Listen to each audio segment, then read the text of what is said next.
આચાર્ય સુદાસના પ્રાથમિક કન્યા શાળા તાલુકો સતલાસણા BLO સુદાસણા 3 SIRની કામગીરી કરતા હતા।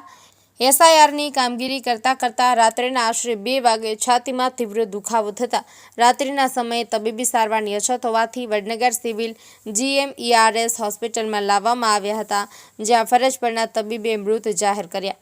આ ઘટનાને લઈને શિક્ષક જગતમાં ઘેરા શોકની લાગણી વ્યાપી છે અને શિક્ષકો શોકની લાગણી અનુભવી રહ્યા છે। ઘટનાની જાણ થતાં શિક્ષકો સહિત પરિવારના લોકો સિવિલ હોસ્પિટલ ખાતે પહોંચ્યા હતા। Rajubhai D Patel, news of Patan.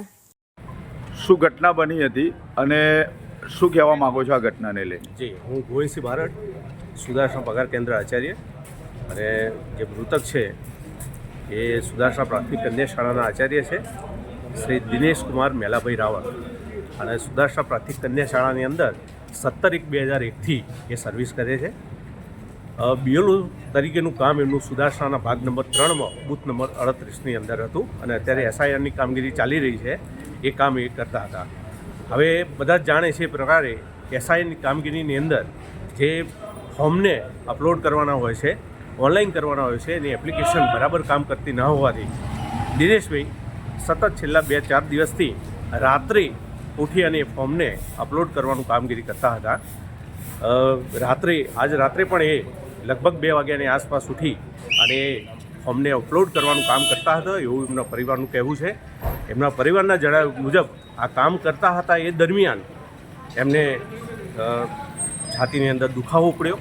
પરિવાર સભ્યોને જાણ થતો એમને એમના ઓળખીતા મિત્રોને બોલાવ્યા, ગામની અંદર દવાખાને લઈ ગયા, પરંતુ ત્યાં સારવાર મળી નહીં, તો ઉપલબ્ધ નહોતી, એટલે એ લોકો અહીંયા વડનગર સિવિલમાં લાવ્યા। સિવિલમાં ડૉક્ટરશ્રીએ એમને મૃત જાહેર કર્યા છે।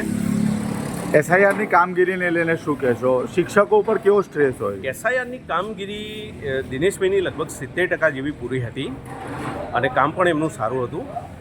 શિક્ષકોમાં સ્ટ્રેસ એ વાતનું હતું કે ટૂંકા ગાળાની અંદર જે એમને આપેલો હતો એ ગોલ એમને પૂરો કરવાનો હતો, બરાબર, અને એમાં ખાસ કરીને જે સર્વર છે એ બરાબર કામ કરતું નથી। એટલે ફોર્મ તો એકત્રિત કર્યા હોય, એમાં માહિતી ભરવાની હોય, પરંતુ એ જ્યારે અપલોડ કરવાના હોય ત્યારે સર્વર બરાબર કામ ના કરતું હોય, કામગીરી પૂરી કરવાની હોય, એટલે એ દબાણ થોડું રહેતું હોય એમને માનસિક રીતે, અને એ કામ એ રાત્રે કરતા હતા। એ દરમિયાન આ બનાવ બન્યો છે, હું પરિવારનું કહેવું છે।